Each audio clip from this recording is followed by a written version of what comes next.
For the first 25 days of December, we're going to be doing a readathon for my newest book, Nick. We know this isn't for everyone, so if you don't want us to read you a bedtime story every night, we'll still have our regular vlogs every Tuesday. But if you do want to come along, then come on! Today we are reading Chapter 13, Escape Aboard the SS Vixen. Several days had passed, but for one reason or another, Father Time felt especially cruel this morning. It had been a while now since the captain and Belsnickel had locked the children up in a cage shoved in the back corner of the captain's quarters. The cage felt particularly small when compared to the room itself. The captain's bed was thick and plump, and it took up a great deal of the space, and the lovely table with the crystal chandelier extended above it could very likely accommodate the entire crew that was aboard the ship. The bathroom door was left ajar, leaving Nick teased by the gigantic claw-footed tub which looked so inviting, especially after not having bathed in nearly a week. Nick was leaning against the bars of his confines, fantasizing how wonderful it would be to bathe in such a glorious tub, when he was snapped back to reality by a young sailor opening the cage. The sailor tossed 3 bowls of chunky gray slop on the floor and slammed the door back closed, and then left the captain's room without saying a word. Not one of them could stomach another helping of whatever substance was in those bowls. The thought alone left the 3 of them queasy, so they left the bowls where they were. Nick was starting to feel anxious. He paced the cage to distract himself, all while Gilbert sat perched on his shoulders, fidgeting with his long, thin tail. Gilbert was already several days into being a mouse, but he didn't much care for it. He was too small, and so he got tired very easily, which is why he preferred riding on Nick's shoulder rather than scurrying along the floor. He also tended to forget that he couldn't speak, and every time he tried, he only squeaked. Neither Nick nor Emma could ever understand his squeaks, and that left Gilbert terribly frustrated. Nick continued strolling up and down the cage, during which Emma viewed her map, which she had managed to keep secret and out of sight from Belsnickel. She spread it open across the wood-paneled floor, tucking a runaway curl of red hair back behind her ear as she studied the map. At this point, the painted replica of the SS Vixen was drawing close to Norway. Emma guessed they were only a few hours away. This was making Nick even more anxious. He didn't know what was going to happen once they hit the docks of Norway, but he did know that it wouldn't be pleasant. All the orphans he had come to rescue were locked up several floors beneath them, and there wasn't anything he could do to save them. Not to mention his friend was now a mouse. All of this contributed to the weight of defeat heavy on his shoulders. Nick backed into a wall of metal bars, then slunk down to his bottom. "We're doomed," he exhaled. Emma pried her eyes away from the map, then drifted her gaze over to Nick. "What makes you say that? I'm not sure if you've noticed, but we're sort of stuck here." He tapped his knuckles on the metal rod above his head. His disheartened mood didn't shift Emma's frame of mind. "Well, they'll have to let us out sometime, and when they do, we'll escape." Nick lifted his eyebrows. "It'll be that easy, huh?"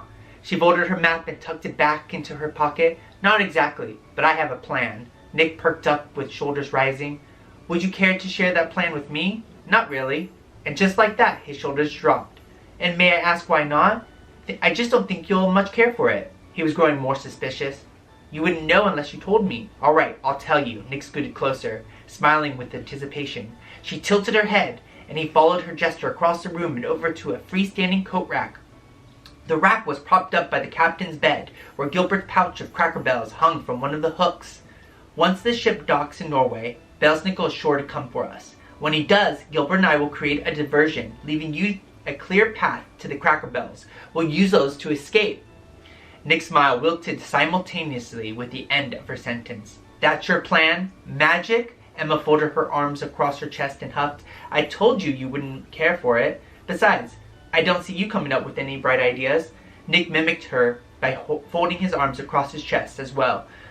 "No ideas are much better than a bad idea." "Why is that?" "Because a bad idea could get us all killed." Gilbert squeaked on his shoulder, but Nick paid him no mind. "Need I remind you, we're in this situation because of a bad idea. And what exactly is the bad idea that you're so worked up about?" "Magic," he stressed. "It's been all fun and games for you and Gilbert, but it's magic that's nearly gotten us all killed on a number of different occasions." Emma was just as stubborn as she was at the start of the conversation. "Name one," Gilbert squeaked, and once again he was ignored by the others. "One," laughed Nick. I'll do you better and name several. He began to count them off on his fingers. We nearly ate ourselves to death. Gilbert was transformed into a mouse. And let us not forget that your stupid map led us straight to this ship, where we're now imprisoned and waiting our death like pigs in a slaughterhouse. Again Gilbert squeaked, and again he was ignored. Emma shot to her feet. You're insufferable, you know that? Insufferable, Nick echoed as he joined her on his feet. That's what I said. I heard you, I just can't believe you said it. Emma collected herself with a deep breath. Nick, can't you see? Mr. McTwizzle gave us the Cracker Bells for a reason. He knew that they would help us on our journey. Yes, magic is dangerous. We've all seen what it's capable of. But honestly, what choice do we have? While Nick stood there, gazing into Emma's hazel eyes, a memory seared across his mind, scorching behind his eyes like fire. In an instant, he was in Lost Star Orphanage again. Nick was back in the same spot he stood several nights before, on top of the rickety old staircase. He peered down into the living room where Lord Albermark approached Sister Merryweather with a cruel, heartless grin. She backed into a fallen Christmas tree, the fear in her eyes notable as the dark elf lifted his hands and curled his fingers. Magic sparked from his fingers. The nun screamed, and that scream of pain echoed in Nick's mind from the past and into the present. He was back in a moment, still gazing into Emma's eyes. He clenched his jaw, his pupils burning. Nick, Emma began, her voice suddenly drained of its aggression. Yes, he said, not realizing until then that his eyes were trembling. Are you all right? She cooed. I'm fine. He shook his head and blinked, pushing the memory somewhere in a dark corner of his mind where he hoped to soon forget it. So this plan of yours, he went back to their previous discussion. How exactly do you think you'll be able to distract Belsnickel? Emma remained sensitive as she could still see the sadness in his eyes. We don't have to do the plan, she offered. We could come up with a new one that we could derive together. Gilbert's throat was sore from all his squeaking, and all that squeaking was still ignored. He had enough. The field mouse crawled across Nick's shoulder, then chomped his buck teeth straight into Nick's neck. Ouch! He wailed. What was that for? Gilbert squeaked, then pointed to the floor with his tiny claw. You want to be lowered down, is that it? Gilbert nodded. You didn't have to bite me. All you had to do was ask. Nick put out an open palm, and Gilbert crawled right onto it. Nick then lowered to his knees and deposited Gilbert onto the floor where he wanted to be. The mouse then crawled to his satchel, in which had been left unattended and forgotten. He climbed the velvet bag, scaling the satchel until he reached the top, where he dove into the mouth of it, his long tail left swishing about. What's he up to? Asked Emma, but Nick only shrugged, as he hadn't the slightest idea. Gilbert popped back out of the satchel with a fork. He picked it up and then lifted it for either Nick or Emma to take. A fork? Laughed Emma. How exactly is a fork going to help us at a time like this? Nick's eyes brightened when it came to him. That's no ordinary fork. He took it from Gilbert, who seemed to know, now exhausted, then lifted the utensil eye level. This is one of his inventions. Nick pulled the stem of the fork, and the stem grew a full foot in length. He gave it another yank, and the fork grew a whole other foot. He repeated it 3 more times until the fork was extended to several feet long. Emma realized the Cracker Bells. She bent down to scoop Gilbert up, embracing the mouse with a squeeze that left the poor thing choking. Gilbert, you wonderful genius. Nick guided the fork through the bars of the cage, carefully piloting it over to the coat rack. He went for the pouch but missed it, then trying again but only stabbing the air, and then again, to which he repeated a miss. Finally, Nick managed to drive the fork straight through the pouch. Careful, Emma feared. Nick held his breath as he pulled the pouch toward them. I'm trying. She dug her fingernails into his shoulder. Don't drop it. What a brilliant idea, Emma. Nick growled through a gritted teeth. That's what I'll do. I'll try not to drop it. I'm sorry, I'm just nervous. The Cracker Bells got closer and closer. Just as it drew near enough to grab, Nick slinked his arm through the bars and reached for it. But right when he did, the ship docked, and the whole vessel shook. The pouch slipped out of Nick's fingers, and when it hit the floor, a few of the tiny golden bells popped out. Some even rolled away. Nick scaled the fork back into an ordinary length and passed it off to Emma. He then gone down to the floor and slipped his arm and shoulder through the bars to give him more length to reach for the pouch. His hand clawed at the wood panel floor, but he missed the sack by less than an inch. Emma gritted her teeth while Gilbert sat on her shoulder with 2 claws pressed against his fuzzy lips, both looking about ready to burst from all the nerves rattling inside them. Nick got close enough for his fingers to graze the sack's velvet fabric, but couldn't manage to catch a grip. I can't reach it. It's just barely too far."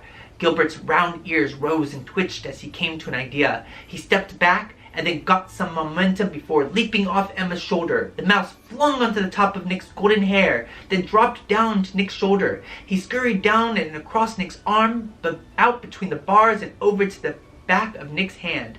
Gilbert leapt off a knuckle and then landed on a Cracker Barrel alone on the floor. He crawled off and then went to pick it up, but found that it was much heavier than he had anticipated. Gilbert had to utilize all his strength to lift the bell above his head, but his back claws began to tremble as he was crushed by the weight of the hefty Cracker Barrel. Nick and Emma both shot out their hands, stretching their fingers to help Gilbert pass the Cracker Barrel off to one of them. "Come on, Gilbert," Nick encouraged. "You're almost there." "You're doing great," Emma inspired. Gilbert wobbled toward them like a drunken pirate, all whilst balancing the Cracker Barrel above his head. Just when he got in reach to pass it over to one of his friends, the door to the captain's quarters opened. There was Belsnickel standing in the doorway.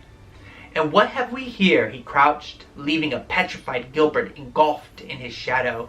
"Why, you clever little minx." He plucked the field mouse up by the extra fold of skin on the back of his neck, then lifted Gilbert toward his beastly grin. "I think I shall feed you to a cat," he chuckled, but stopped laughing when Gilbert sunk his teeth into his thumb. "Ouch, you blasted rodent!" Gilbert dropped to the floor. He kept the Cracker Barrel balanced over his head while stumbling about, dodging Belsnickel's stomping feet.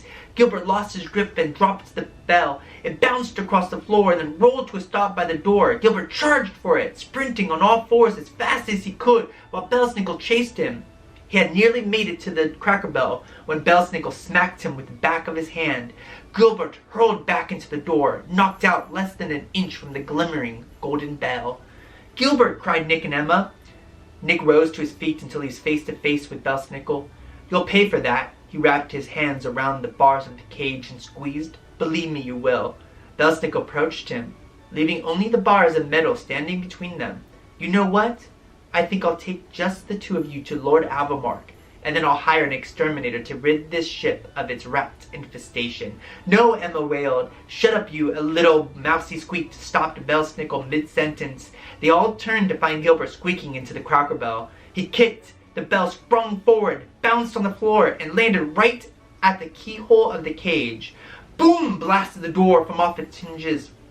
Smoke tumbled to the walls where it ricocheted back, thickening the air into a cloud of pollution. Belsnickel emerged from the smoke, his cold glare narrowing upon Gilbert as the little mouse scurried across the floor. The elf rose his arms, fingers curling, fingertips already crackling with sparks. Not so fast. Emma jumped in front of Belsnickel, throwing him a surprise. She thrust her foot between his legs. Before curling her foot around the back of his shin, she shoved him hard in the chest. Belsnickel stumbled back. He tripped over Emma's foot and then staggered to catch his balance, during which dark sparks shot from his palms, exploding throughout the captain's quarters. Emma found Nick in the smoke, blinking with confusion at how she was able to do what she had just done and trip Belsnickel. "Nick, come on," she tugged at his arm. "We've got to get out of here," he flustered. "But how did you—" "Not now." Emma noticed Belsnickel regaining his balance and taking back control of his magic. "Let's go." She gave Nick another pull, snapping him out of his daze. The two of them made a run for it. They ducked into the smoke to avoid the burst of magic thrown from Belsnickel's hands. The spells jetted over their heads, exploding against the walls, rocking the chamber. Emma spotted Gilbert's satchel in the smoke and threw an arm through the strap. Nick then found Gilbert, the little mouse coughing in the smoke nearby. He scooped him up and stuffed him into his coat pocket and made a run for the door. They threw themselves into the hall and ran from a blast detonating behind them. They shielded their heads from splinters of wood raining down on them, running through a fire in which had already begun to engulf the corridor. Belsnickel shot out of the captain's quarters with such haste that he rammed into the wall of the corridor. Through fire, smoke, and raining wood, he spotted the children hurrying off in the opposite direction.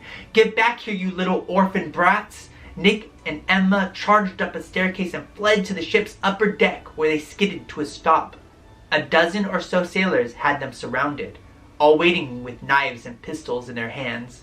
"That's enough, children." The captain emerged from within the crowd. His crisp suit adorned with medals along with his age made his rank abundantly clear amongst the crew. "I don't want any of you getting hurt, and you won't be so long as you stop running." he said genuinely. Fat chance, countered Nick. If you hand us over to Albemarle, we'll be no better off than your grandchildren.